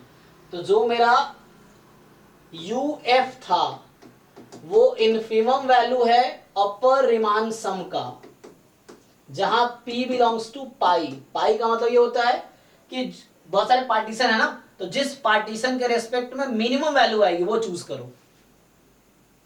तो हालांकि ये तो कांस्टेंट है, तो इसको पार्टीशन से मतलब ही नहीं, कोई भी पार्टीशन लो, तो फिक्स कांस्टेंट आया हुआ है ना, तो कहने का मतलब ये तो 2 ही आ जाएगा। और LF जो है, इसका नाम था अपर रीमान इंटीग्रल, इसका नाम लोअर रीमान इंटीग्रल। ये supremum value of lower Riemann sum over P belongs to pi. तो जिस पार्टीशन के रेस्पेक्ट में मैक्सिमम वैल्यू आ सकती है वो, तो ये इसकी जरूरत पड़ेगी, अभी आपको जरूरत पड़ेगी जब मैं x स्क्वायर दूंगा तब इफेक्ट पड़ेगा, अभी कांस्टेंट है, इफेक्ट नहीं पड़ रहा है। तो ये भी 2 आ गया। अब यहां लिखेंगे कि since upper Riemann integral is equal to lower Riemann integral, therefore f is Riemann integrable. Riemann नाम है तो रीमान इंटीग्रेबल, एंड देयरफॉर ये कह रहा है कि 0 से 1 आपका जो fx dx था वो 2 आएगा। तो हमने इंटीग्रेट किया इतना लंबा स्टोरी करके, तो ये कहना चाह रहा है कि आंसर 2 आएगा। वैसे भी हम 0 से 1 2 dx करते हैं 2 ही आता। तो इसका मतलब ये जो फंक्शन है कांस्टेंट फंक्शन वो रीमान इंटीग्रेबल है, ठीक है। तो अभी रिजल्ट आएगा आगे कि कोई भी कॉन्टिन्यूअस फंक्शन रीमान इंटीग्रेबल होता है। Every continuous function on compact set is Riemann integrable, ठीक है, कि सेट कॉम्पैक्ट हो, फंक्शन कॉन्टिन्यूअस हो। Any monotonic function on compact set is Riemann integrable, तो उस पर भी फिट बैठ जाएगा। Any function having atmost countable number of discontinuity is Riemann integrable. इस तरह थ्योरम्स हैं, तो उससे क्वेश्चन हो जाएगा। तभी एक दो और आपको करके दिखाता हूं ताकि आपको दिखे कि हो क्या रहा है। सेम स्टोरी हम लोग करते हैं इसके लिए। तब मुझे बात करनी है, मान लीजिए 0 to 1 x dx, ठीक। तो मुझे ये कैलकुलेट करना है कि क्या आएगा, ठीक, किससे, रीमान इंटीग्रेबल कॉन्सेप्ट यूज करके। तो फिर से मेरे पास जो फंक्शन है, अब मेरे पास x है, जो इंटरवल है वो मेरे पास 0 to 1 है, ठीक है। अब क्या करेंगे, फिर आप पार्टीशन करेंगे। तो यहाँ पे जो पार्टीशन मैं कर लिखूंगा, फिर p लिख देता हूँ, same set 0 1 by n 2 by n up to n by n, ये मेरा पार्टीशन है। तो i के इस केस में फिर से वही होगा जो आप लोगों ने पहले बताए थे, k minus 1 by n k by n। जो पाई सेट है वो सेट ऑफ ऑल पार्टीशंस है, तो वही हो गया, उसमें set of all Pn n belongs to natural number. तो ये हमारा पाई है। अब क्या करना होता है, तो मुझे अब क्या करना है, मुझे mk चाहिए। तो मुझे कैपिटल mk चाहिए। बताइए, supremum of f when x belongs to that interval ik। बोलो, तो फंक्शन आपका x है, तो इस इंटरवल पे जब x की वैल्यू इस इंटरवल में है, तो इस फंक्शन की मैक्सिमम वैल्यू क्या आएगी,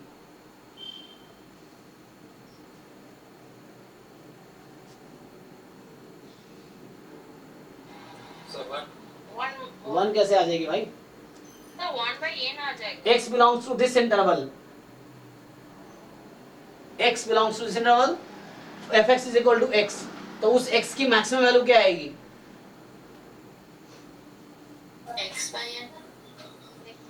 x by n क्यों आ रहा है आप लोगों का, k k by n ना, हाँ 1 by n ही होगा।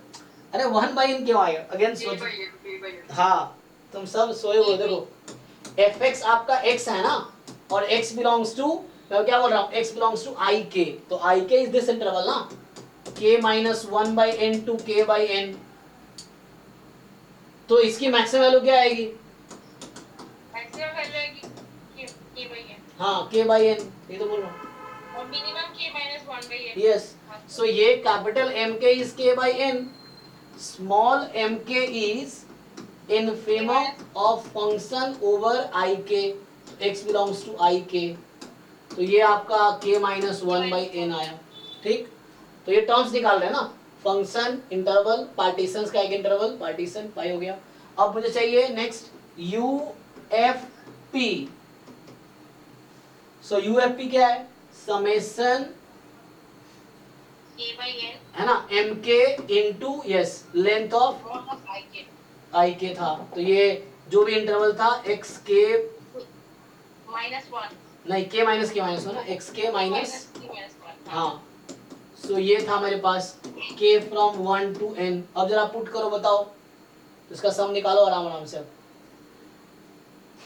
तो ये आएगा summation k from 1 to n, capital M के है k बाई एन और xk माइनस 1। 1 by n होगा सर। तो ये इंटरवल था ना आई के, तो मतलब ये लेंथ ऑफ आई के, ये था लेंथ ऑफ आई के ना, यहाँ क्या होता है लेंथ ऑफ आई के। सो आई के इंटरवल का लेंथ, तो 1 बाई एन ना, ये 1 बाई एन होगा, राइट। सर 1 by 2 होगा अल्टीमेट आंसर।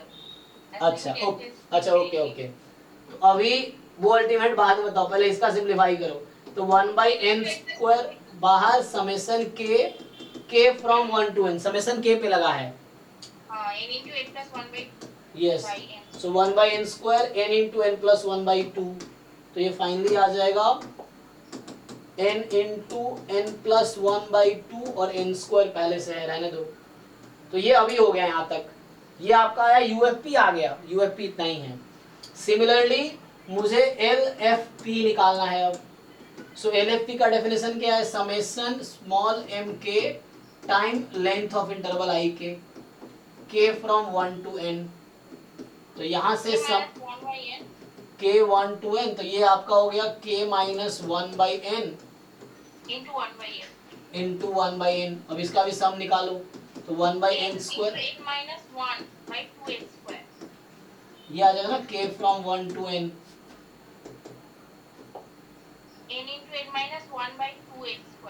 अच्छा एक मिनट को, तो यहाँ से मैं लिखता हूँ n इंटू, तुम ये बता लो n इंटू हाँ n into n minus 1 by 2n square, ठीक है। तो ये आ गया अभी। तो अभी क्या आया, LFP UFP आ गया। अब क्या है हमारे पास, मुझे चाहिए UF and LF। So like suppose ये क्या UF, so upper Riemann integral is the infimum value of upper Riemann sum. तो यहाँ P बिलोंग्स टू पार्टीशन, तो पार्टीशन में क्या है n ही तो रोल पहले कर रहा है, तो n के रेस्पेक्ट में सोचना है आपको, n belongs to natural number. So what you have to do, infimum value, क्योंकि n चेंज होगा तो pi चेंज होगा ना, डिफरेंट इंटरवल चेंज होगा। तो इन्फिमम ऑफ दिस क्या था UFP, n into n plus 1 upon 2n square, n belongs to natural number. अब बताओ इसकी मिनिमम वैल्यू कितनी आएगी,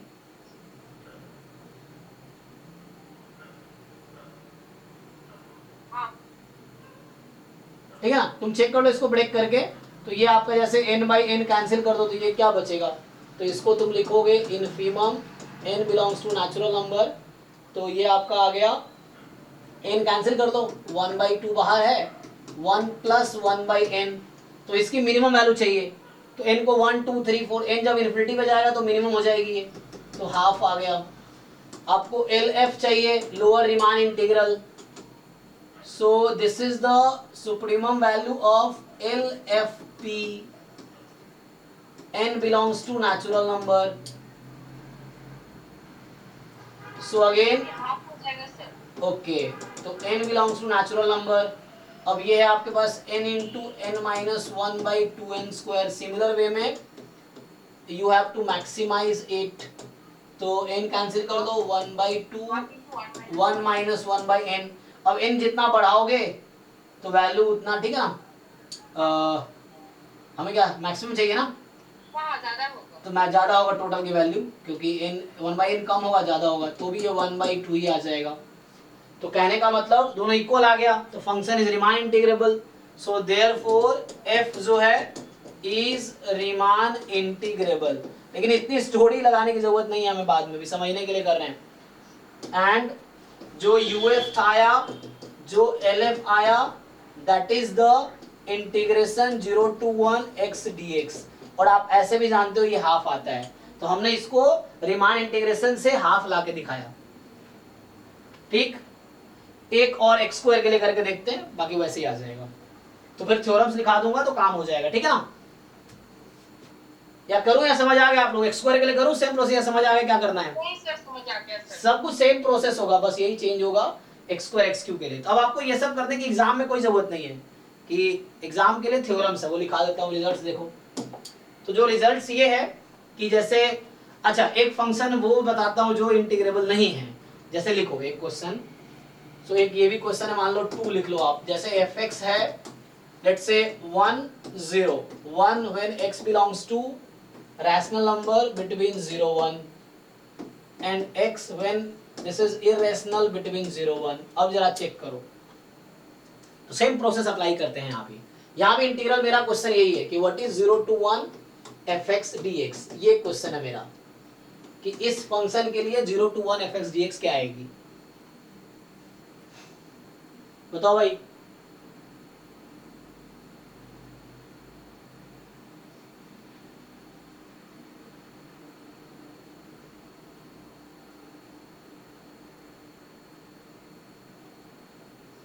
सो it is a point of continuity. ये फंक्शन कितने पॉइंट पे कॉन्टिन्यूअस है? सर ये तो कॉन्टिन्यूअस ही नहीं है सर। हाँ, ये किसी भी पॉइंट पे कॉन्टिन्यूअस नहीं है, कोई बात नहीं। तो थ्योरम से नॉट रीमान इंटीग्रेबल आएगा। डेफिनेशन से ट्राई करते हैं, देखो। तो डेफिनेशन के लिए हमारा इंटरवल वही है, फिर से interval is 0 to 1 and partition is similar 0 1/n 2/n n/n, ये 1 हो गया। अब आपको मैं कैपिटल M के पूछूं तो क्या आएगी? सो I k is similar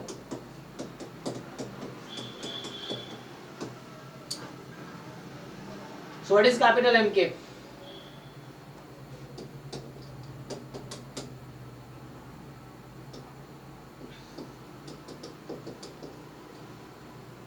What is small mk?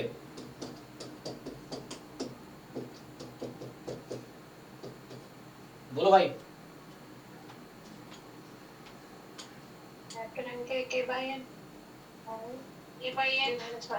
वो कैसे पता आपको? कैपिटल एम के होगा k by n. How do you know? आपको फंक्शन की फंक्शन के रेंज में तो 2 ही वैल्यू है, एफ एक्स के 2 ही वैल्यू है, तो 1 होगी या 0 होगी? यहाँ x थोड़ी है। एफ एक्स आपका इस तरह से डिफाइंड है कि एफ एक्स इज आइदर 1 और 0, तो फंक्शन के रेंज में 2 ही वैल्यू है। तो फंक्शन या तो वैल्यू 0 ले सकता है या 1 ले सकता है, तीसरी वैल्यू नहीं ले सकता। कैपिटल एम के 1 होगा, तो सुप्रीम वैल्यू 1 हो जाएगी और यूनिफॉर्म 0 हो जाएगी। क्यों? क्योंकि इंटरवल में, एक इंटरवल में रेशनल्स भी होते हैं, इरेशनल्स भी होते हैं।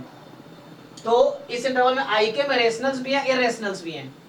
तो सुप्रीम कब आएगी? जब x की वैल्यू रेशनल्स हो रही होगी, 1 आएगी तब। और मिनिमम कब होगी? जब x की वैल्यू इरेशनल हो रही होगी। मतलब दोनों वैल्यू अटेंड कर रहा है, तो मुझे चुनना है कि मिनिमम मैक्सिमम। तो ये हो गया। अच्छा, अब मुझे क्या डिफाइन करना है? So I have to define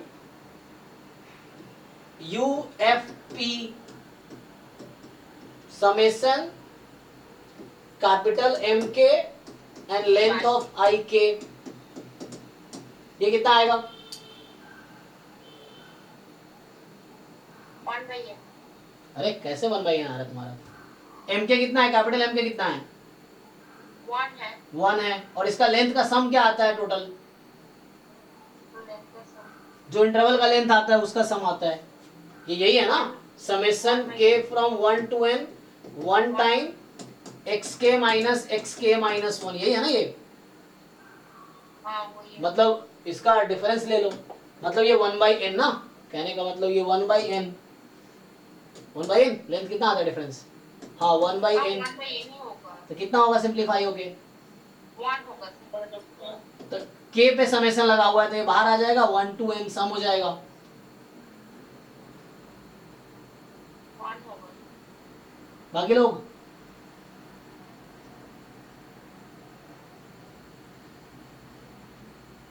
ऐसे 1 ही होगा। 1 1 1 ऐड होता रहा कितने बार, n टाइम ना, n बाई n 1 हो गया राइट। क्योंकि मतलब मैं ऐसे समझ रहा हूँ कि क्योंकि ये तो समेशन उस पर काम कर रहा है, तो 1 बाई n बाहर, summation 1 k from 1 to n, तो यहाँ पे 1 बाई n, अब ये 1 ऐड होता रहा n टाइम, सो ये 1 आ जाएगा। ठीक है, एल एफ पी कितनी आएगी,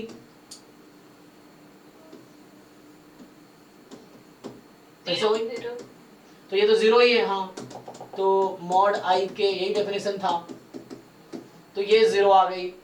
अब आपको क्या चाहिए होता है, तो इसके बाद चाहिए होता है आपको कि so upper Riemann integral value, so this is the infimum of upper Riemann sum, ये तो कांस्टेंट आया है, तो इसका इन्फिमम क्या होगा, सेम ही रहेगा, कोई फर्क तो पड़ेगा नहीं।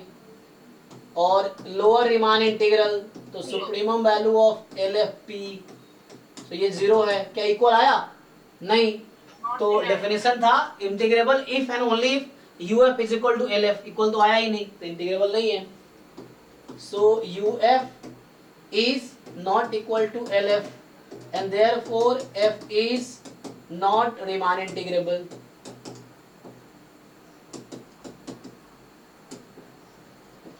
तो देखो ऐसा क्यों हुआ, तो मैं थ्योरम के हिसाब से एग्जाम इतना तो करूंगा नहीं, तो हम एग्जाम में क्वेश्चन देख के डिसाइड कर सकते हैं इजीली। तो मैं स्टार्टिंग में ही सोच रहा था कि ये कितने पॉइंट पे कॉन्टिन्यूअस है, so what is the set of point of continuity and what is the set of point of discontinuity. इसमें कितने पॉइंट पे कॉन्टिन्यूअस है और कितने पॉइंट पे डिसकॉन्टिन्यूअस है,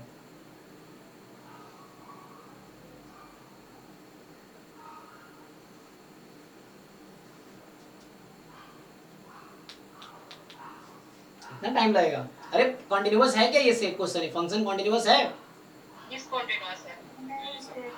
so there is no point of continuity, ये कभी भी कॉन्टिन्यूअस नहीं होगा। इस तरह के फंक्शन कॉन्टिन्यूअस किस पॉइंट पे होते हैं, जहां पे ये कॉन्साइड करते हैं, तो कॉन्साइड कभी नहीं करेंगे। तो मैं बोल रहा हूँ जो पॉइंट ऑफ डिसकॉन्टिन्यूटी है पूरा 0 1 है, मैं पूछ रहा हूँ ना set of point of discontinuity, this is whole 0 1 interval जो कि अनकाउंटेबल सेट है। So there are uncountably many points at which this function is discontinuous and that's why it is not Riemann integral। तो क्या story है, तो story ये है, तो पहला थ्योरम ये होता है कि है ना, पहली चीज बता रहे, देखो कोई फंक्शन अनबाउंडेड है, पहले लिख देता हूं कि if fx is unbounded on interval ab then f is not Riemann integrable। पहली स्टोरी ये हो गई। तो कोई अनबाउंडेड फंक्शन दिखे तो वैसे ही रिमान इंटीग्रेबल नहीं, ऑप्शन एग्जाम में यही होगा कि रिमान इंटीग्रेबल है या नहीं है, इस तरह से ऑप्शन रहेगा। ये कौन कौन सा फंक्शन, 4 फंक्शन दे दिया, पूछ रहा है कौन सा रिमान इंटीग्रेबल है कौन सा नहीं है। तो दूसरा थ्योरम, इफ जो इंटरवल है ना आई, जो इंटरवल आई तो दे रखा होगा, इज अनबाउंडेड, अगर ये भी अनबाउंडेड है तुम्हारा तो देन रीमान इंटीग्रेबल नहीं होगा, then f is not Riemann integrable, है ना, ये सब इम्प्रॉपर इंटीग्रल हो जाता है ना बाद में, not Riemann integrable. Okay, next theorem जो है कि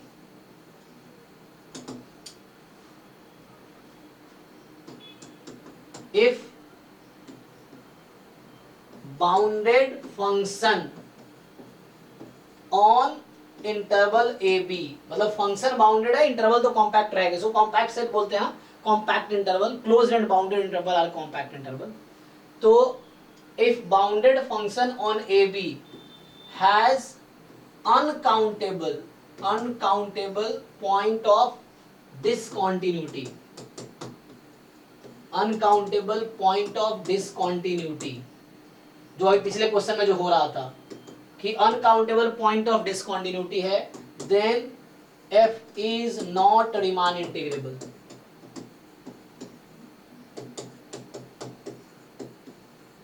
f is not Riemann integrable. तो ये तो थोड़ी आगे रीमान इंटीग्रेबल कब नहीं होगी, ठीक है। अब कब होगी तो उसके 2-3 थ्योरम लिख लो। तो सर एक बार लास्ट स्लाइड दिखाना। जी, तो ये है ना अनकाउंटेबल पॉइंट ऑफ डिसकंटिन्यूटी, मतलब set of discontinuity uncountable set है।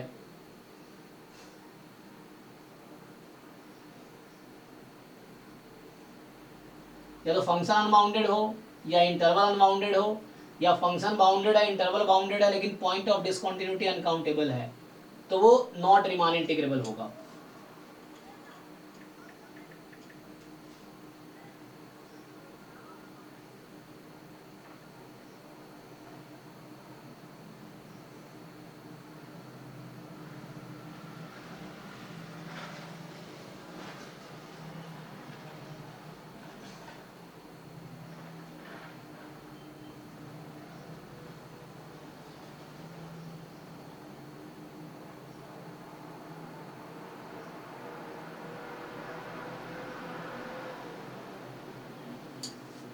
ठीक है,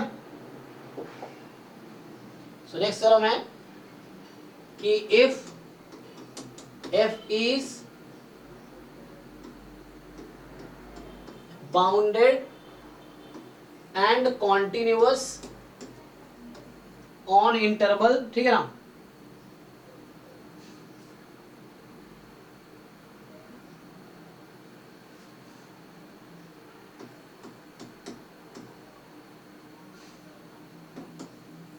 then it is Riemann integrable.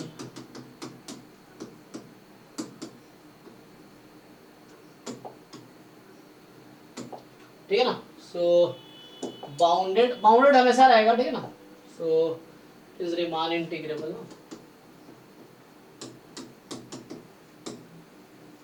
दूसरा ये है कि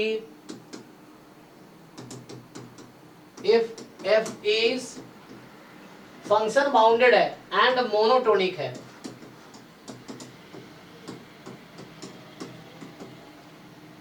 then it is Riemann integrable. तो यहाँ देखो मोनोटोनिक होना जरूरी है, काउंटेबल नहीं, मतलब अनकाउंटेबल नहीं भी है चले, सॉरी कॉन्टिन्यूअस नहीं भी है चलेगा, है ना, bounded and monotonic on this, then it is Riemann integrable। Next theorem है इफ f is bounded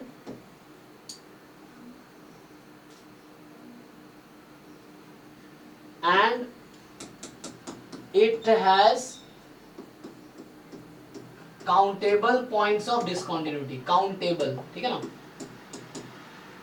so countable set में फाइनाइट भी आ जाता है, फाइनाइट पॉइंट ऑफ डिसकंटिन्यूटी है तो भी चलेगा। So function is bounded and has countable point of discontinuity.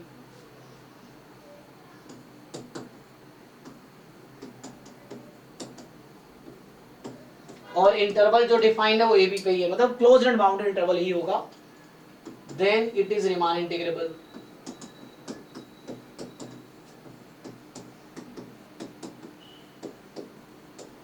ठीक है, देख लो।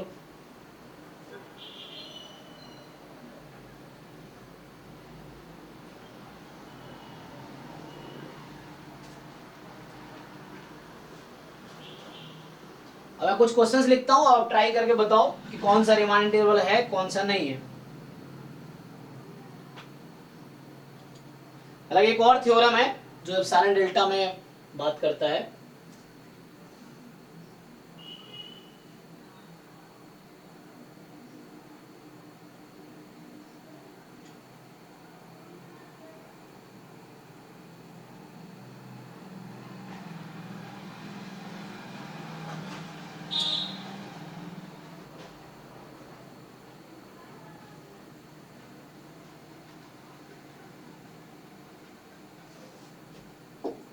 ठीक है। देखो एक और से लिख लो, जैसे क्या है कि थ्योरम ये है कि f कोई फंक्शन है जो डिफाइंड है ए बी टू आर में, ठीक है, और is a bounded function। सो ये कहता है कि f is integrable, then f is Riemann integrable if and only for all epsilon more than 0 there exists a partition, there exists a partition P, मतलब उसी पाई सेट में से कोई एक P है, such that कि UFP जो अपर रिमान सम था माइनस लोअर रिमान सम है, इसका मॉड नहीं भी लगा हुआ चल जाएगा क्योंकि ये हमेशा पॉजिटिव रहेगा, क्योंकि ये लार्जर रहेगा, ये हमेशा छोटा होगा उससे, this is less than epsilon, तो हम बोलेंगे रिमान इंटीग्रेबल है।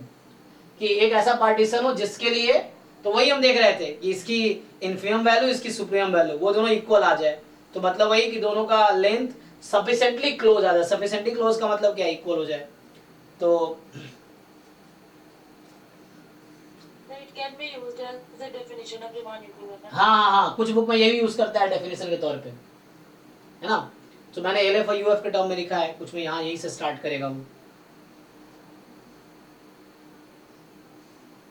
जैसे सीक्वेंस का हम लोग लिमिट के डेफिनेशन, सीक्वेंस की कन्वर्जेंस की डेफिनेशन एप्सिलॉन डेल्टा में लिखते हैं, तो उस तरह से बुक्स में जो लिखा होगा तो हालांकि स्टार्ट यहीं से करेगा, देन बाद में जो मैंने लिखा है वो सब थ्योरम में चला जाएगा कि एफ इज रिमान इंटीग्रेबल जो हमने, है ना, तो वो अगर इसको डेफिनेशन यूज करोगे तो वो थ्योरम हो जाएगा कि, है ना, एफ इज रिमान इंटीग्रेबल जो लिखा था मैंने, if and only if UF is equal to LF, तो ये डेफिनेशन आएगा तो उससे ये थ्योरम बन जाएगा उस केस में। मैंने इसको डेफिनेशन लिखा है, उसके बाद ये थ्योरम, अदरवाइज ये थ्योरम के रूप में यूज हो सकता है, दिस इज अ थ्योरम, जैसे ये डेफिनेशन हो जाएगा, मतलब जैसे भी डेफिनेशन थ्योरम थ्योरम डेफिनेशन, तो वैसा रहता है, बुक पर डिपेंड करता है कि वो कैसे डिफाइन कर रहा है। So this may be treated as a definition, then बाद में बाकी स्टूडियम कर सकते हैं ये। बाकी वो सब रिजल्ट भी होल्ड करता है कि दो फंक्शन रिमान इंटीग्रेबल है तो उसका सम इंटीग्रेबल होगा, जो इंटीग्रेशन की प्रॉपर्टीज होती है ना कि दो इंटीग्रल्स फाइनाइट है तो सम भी फाइनाइट हो जाएगी उस तरह से।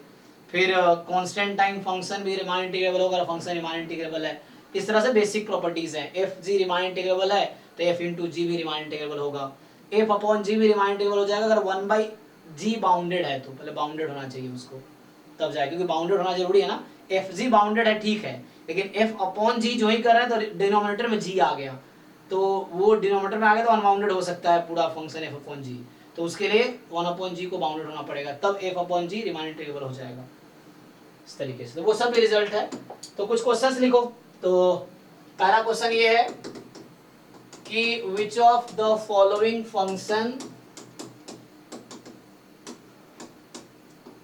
functions is are Riemann integrable, Riemann integrable। जैसे पहला पार्ट है कि fx is n if x is equal to 1/n, n belongs to natural number, 0 otherwise। दूसरा ऑप्शन है fx is 1/n if, ये गेट का आया हुआ क्वेश्चन है, ये मुझे कल मिला था लेकिन गेट MA का है, 0 otherwise। एंड अगला है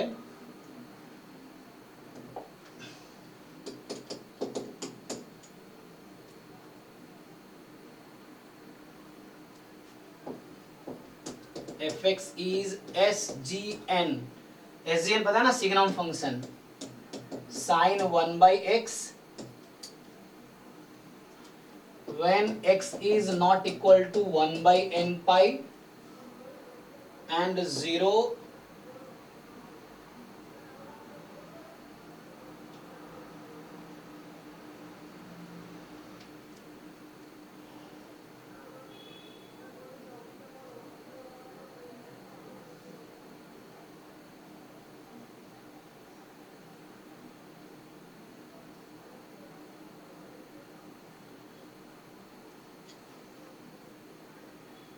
एक मिनट देख लेता हूँ क्वेश्चन क्या है। तो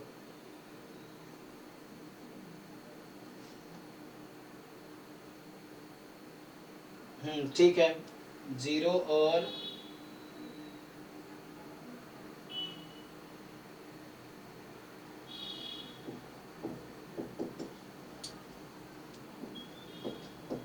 सो 1 बाई एन पाई पे क्या प्रॉब्लम है इसको, 1 by n pi sine n pi 0, sine of 0 is 0, क्या प्रॉब्लम है?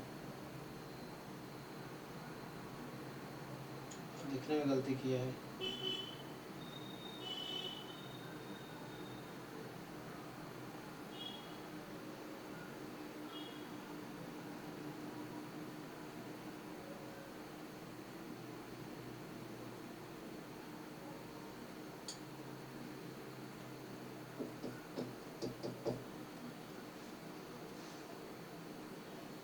ठीक है, तो इस तरीके से।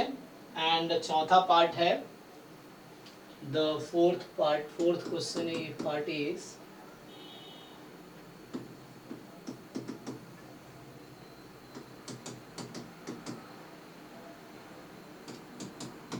साइन के अंदर 1 बाई साइन एक्स है, जब x is not equal to n pi. अच्छा, इंटरवल मुझे हर क्वेश्चन में लिखना पड़ेगा, मैंने कहीं भी इंटरवल नहीं दिया आपको, क्योंकि इंटरवल गिवन होगा हर क्वेश्चन में। And 0 when x is equal to 0 pi 2 pi और x is not equal to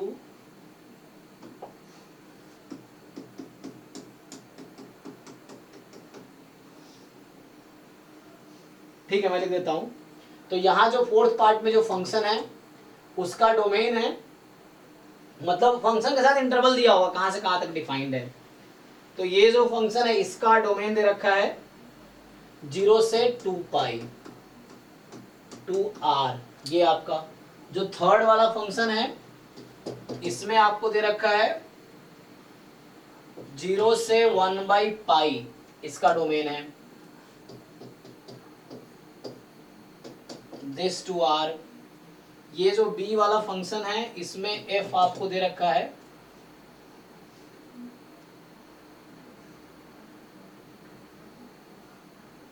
0 to 1, इन दोनों में 0 to 1 है, ठीक है। ये इसका है 0 to 1 के लिए ये डिफाइन कर रखा है, और ये भी f 0 to 1 है, इसका भी 0 to 1 2r। चलिए, तो फंक्शन के साथ इंटरवल दिया होगा कि क्लोज इंटरवल जरूरी है तभी रिमाइंड इंटरवल होगा। सो आप लोग डिसाइड कीजिए जरा क्या होगा। एक पांचवा भी दे देता हूं अभी समझने के लिए। सो 0 1 2r और fx है 1 बाई एक्स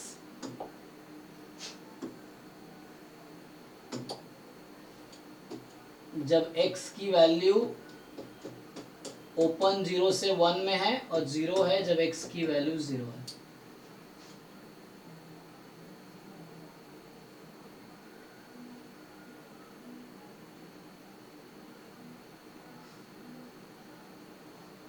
तो 5 फंक्शन है आपके पास, तो आपको डिसाइड करना है कौन सा रीमान इंटीग्रेबल है कौन सा नहीं है।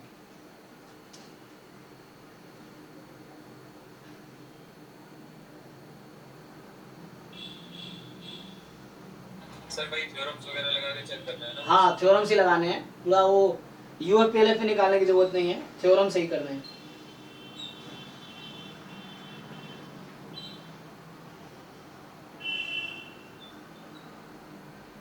देखो टाइम भी नहीं, वैसे ही बता देता हूँ। देखो, तो पहला फंक्शन क्या बाउंडेड है? हाँ, नहीं है, दूसरा है, पहला नहीं। पहला फंक्शन देखो एन आप एक्स 0 से, क्या बोल रहे हो? पहला फंक्शन डिसकंटीन्यूअस, तो डिसकंटीन्यूअस होने पे कहाँ बोला रीमान इंटीग्रल नहीं होगा? सर पहला अनबाउंडेड है, कॉन्टिन्यूअस है। काउंटेबल है। कोई डिसकंटीन्यूअस फंक्शन में रीमान इंटीग्रल हो सकता है, ऐसा थोड़ी बोला कॉन्टिन्यूअस होना चाहिए। कॉन्टिन्यूअस है तो रीमान इंटीग्रल है, लेकिन जरूर थोड़ी कॉन्टिन्यूअस ही हो। अगर countably many point of discontinuity है तब भी रीमान इंटीग्रेबल हो सकता है, अगर वो बाउंडेड इंटरवल पे डिफाइन। तो ये एक्चुअली क्या है यहाँ पे कि आपके पास, हाँ आप ये बोल सकते हो अनकाउंटेबल पॉइंट ऑफ डिसकंटिन्यूटी है। तो अगर अनकाउंटेबल पॉइंट ऑफ डिसकंटिन्यूटी है तो फिर नॉट रीमान इंटीग्रेबल होगा। तो ये फंक्शन ही अनबाउंडेड है। जब x 0 के क्लोज कब आएगा? जब n की वैल्यू बहुत लार्ज हो जाएगी, तो फंक्शन की वैल्यू बहुत लार्ज हो जाएगी, तो फंक्शन अनबाउंडेड है। दूसरे में आओ, दूसरा है फंक्शन बाउंडेड है, दूसरा है फंक्शन क्या बाउंडेड है ना, फंक्शन बाउंडेड है। हाँ फंक्शन बाउंडेड है क्योंकि 1/n इसकी वैल्यू है, और तो 0 से 1 के बीच ही आएगी फंक्शन का रेंज भी, तो फंक्शन बाउंडेड है। Yes sir. अब आप क्या ये कॉन्टिन्यूअस है? कंटीन्यूअस कितने पॉइंट ऑफ डिसकंटिन्यूटी है इसमें? काउंटेबली मेनी, अनकाउंटेबल नहीं है। यहां भी काउंटेबली मेनी ही होगा क्योंकि सिर्फ नेचुरल नंबर पॉइंट पे तो डिसकंटिन्यूअस है, उसके अलावा हर पॉइंट पे कॉन्टिन्यूअस हो जाएगा। मतलब यहां क्या है कि जो तुम्हारे पास जैसे 1, 1/2, 1/3 छोड़ो तो अनबाउंडेड है इसलिए खत्म है। यहां चेक करो ये फंक्शन किस किस पॉइंट पे अनबाउंडेड है, डिसकंटिन्यूअस है।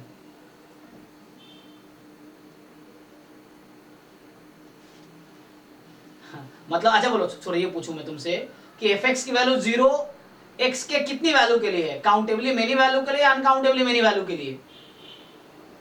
Uncountable many value. हाँ क्योंकि यहाँ पे तो x के पास कुछ काउंटेबल नंबर ऑफ चॉइसेस ही है ना, क्या क्या 1, 1/2, 1/3, 1/4, 1/5 एंड सो ऑन। तो नेचुरल नंबर तो काउंटेबल सेट है, तो fx की वैल्यू काउंटेबल वैल्यूज हैं अगर x 1n है, लेकिन 0 का अनकाउंटेबली मेनी पॉइंट पे। तो ये फंक्शन डिसकंटिन्यूअस है at only countably many point. क्यों? क्योंकि अनकाउंटेबली मेनी पॉइंट पे वैल्यू 0 है, तो ये फंक्शन रीमान इंटीग्रेबल है। और इंटीग्रेशन क्या आएगी इसके? अगर मैं पूछूं क्वेश्चन और एग्जाम में आ जाता है कि what is integration of this function between 0 to 1, बताइए जी क्या आएगा?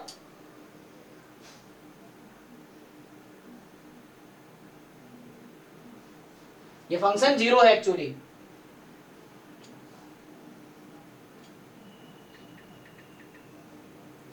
क्योंकि इसमें countably many point of discontinuity है सिर्फ, ठीक है ना। अनकाउंटेबली मेनी वैल्यू पे 0 है इसकी वैल्यू, तो ये रीमान इंटीग्रेबल है।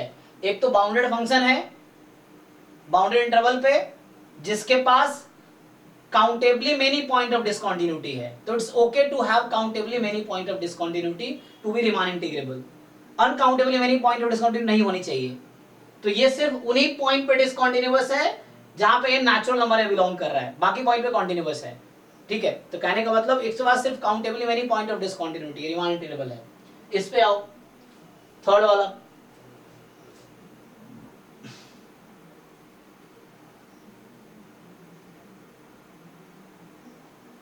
सिग्नम फंक्शन क्या होता है? इसको ब्रेक करोगे तो क्या होगा?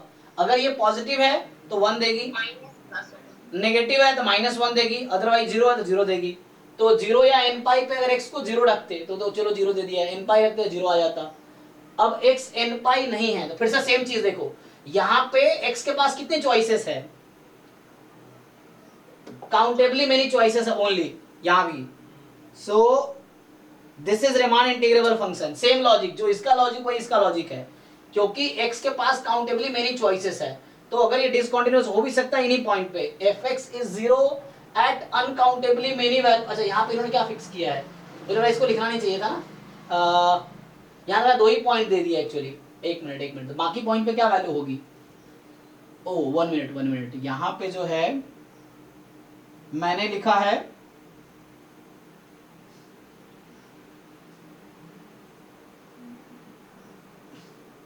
इसने यहाँ गलती किया ना, तो इसमें तो हमारे पास एक्चुअली यहाँ पे अनकाउंटेबली मेनी पॉइंट हो गया ना, क्योंकि नॉट इक्वल टू नहीं, यहाँ पे इक्वल टू है। डिफरेंस क्या है?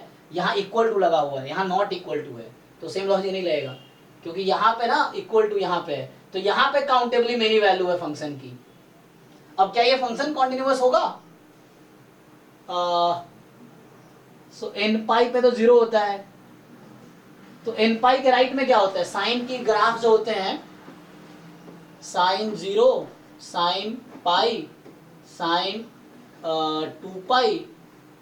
तो देखो जब तुम x की वैल्यू पाई से थोड़े ज्यादा लो, मतलब 1/पाई से थोड़ा ज्यादा लो, 1/5 के राइट हैंड लिमिट में लो, जब x की वैल्यू 1/पाई के राइट हैंड लिमिट में लोगे तो क्या आएगी वैल्यू? तो साइन क्या हो जाएगा? मतलब कहना मतलब एक बार पॉजिटिव नेगेटिव। तो मैं बोल रहा हूं इसमें x की कितनी वैल्यू है? Countably many uncountably many? x की कितनी वैल्यू है इस सेट में? यहाँ पे नहीं, काउंटेबली मेनी यहाँ था, यहाँ नॉट इक्वल टू लिखा है, इसको छोड़ के, अनकाउंटेबली मेनी है ना, इक्वल टू होता तो काउंटेबली मैनी, जितने नेचुरल नंबर है उतने वैल्यू मिलते, लेकिन नॉट इक्वल टू है, तो नेचुरल नंबर वाले पॉइंट को छोड़ के, तो नेचुरल नंबर को घटा दो रियल नंबर में से, तो r माइनस n जो है उतने x की वैल्यू यहाँ पे होगी। इनफैक्ट 0-1 के इंटरवल में से, है ना, जो भी यहाँ पॉसिबिलिटी अनकाउंटेबली मेनी पे है, और ये मतलब कहने का मतलब ये है कि this is discontinuous at uncountably many point, so that's why ये रिमाइंड टेबल नहीं होगा। फिर एक्चुअली फंक्शन में उल्टा था, यहाँ n पाई था, ये था दूसरा फंक्शन वो है, सो ये नहीं होगा। इसका चेक करो जरा, व्हाट अबाउट दिस,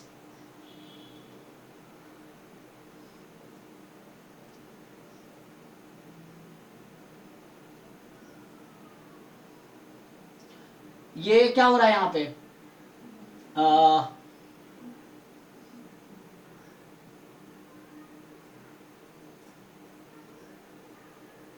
एक्चुअली ये लिखने की जरूरत नहीं थी, ये क्यों लिखा हमने ये, मतलब बुक में लिखा है इतना, क्योंकि ये नॉट इक्वल, यहाँ अदरवाइज लिख दो, यहाँ लिखने की क्या ये जरूरत है, इक्वल टू होने का मतलब क्या है, ठीक है ना। सो इसको ये पूरा फंक्शन डोमेन पे डिफाइन होना चाहिए ना, तो ये कर देता हूँ। सो देख लो यहाँ पे फिर से क्या है तुम्हारे पास, 3 वैल्यू को छोड़ के बाकी सारी वैल्यू है, पॉइंट ऑफ डिसकंटिन्यूटी, तो ये कितने पॉइंट पे कॉन्टिन्यूअस है, 3 पॉइंट्स में से कॉन्टिन्यूअस नहीं, एक minute, what is the value of function at 0, 0 पे 0 है, 0 के राइट हैंड लिमिट में ये यूज होगी, और 0 के लेफ्ट हैंड लिमिट में भी ये यूज होगी। Sir 1 by sin x infinity होगा, फिर तो sin x 0 होगा, sin x कब इंफिनिटी होगा,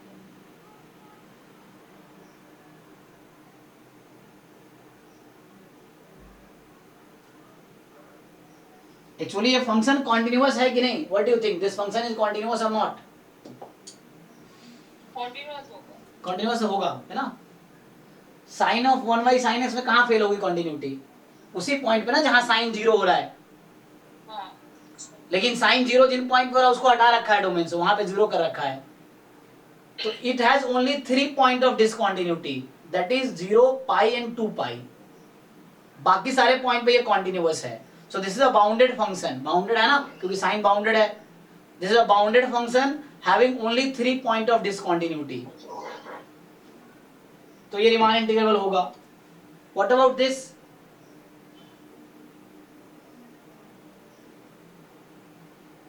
क्या ये बाउंडेड, बाउंडेड भी है, बाउंडेड है, बाउंडेड फंक्शन, x जब 0 के क्लोज है तो 1 बाई एक्स कहाँ जाएगा, हाँ इंफिनिटी हो जाए अनबाउंडेड, है ना, तो x जब 0 के राइट हैंड लिमिट में है तो ये तो इन्फिनिटी के चला जाएगा, तो इसे अनबाउंडेड, तो आउट। तो बस आपको थ्योरम समहाउ अप्लाई करना है, तो आप और कुछ क्वेश्चन ट्राई करो, तो थ्योरीज हमने कंप्लीट किया है, तो आप क्वेश्चंस कुछ और ट्राई करके नेक्स्ट क्लास में आओ।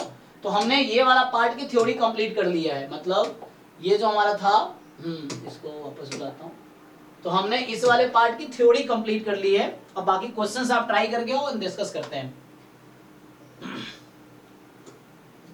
ठीक है ना। तो ये वाले पार्ट के थ्योरी कंप्लीट कर लिए, इसके मैं असाइनमेंट आप लोगों को भेज दूंगा, कुछ आप वो ट्राई करना, ड्राइव में ऑलरेडी है वो, लेकिन मैं फिर से भेज दूंगा आपको, सो आप ट्राई करना, जो डाउट होगा नेक्स्ट क्लास में डिस्कस करेंगे, ठीक है। तो मतलब अगर डाउट होगा तो, अदरवाइज ये कंप्लीट कर लेंगे, उसके बाद तो मैथ पोर्शन कंप्लीट हो जाएगा, फिर स्टैट्स में जो बचा है वो कर करके आराम से कंप्लीट हो जाएगा सिलेबस धीरे धीरे। सो अभी हम लोग जस्ट अभी कैलकुलस पोर्शन हमारा थ्योरी कंप्लीट हो गया, बाकी जैम में कवर कर लिया था, जो जैम से बचे थे वो लास्ट 1 वीक में हमने कवर किए हैं। अब इसके असाइनमेंट में भेजता हूँ आपको, आप ट्राई करो एंड देन आप जो डाउट होगा वो बताओ, ठीक है। तो अभी के लिए चलो, thank you and good night.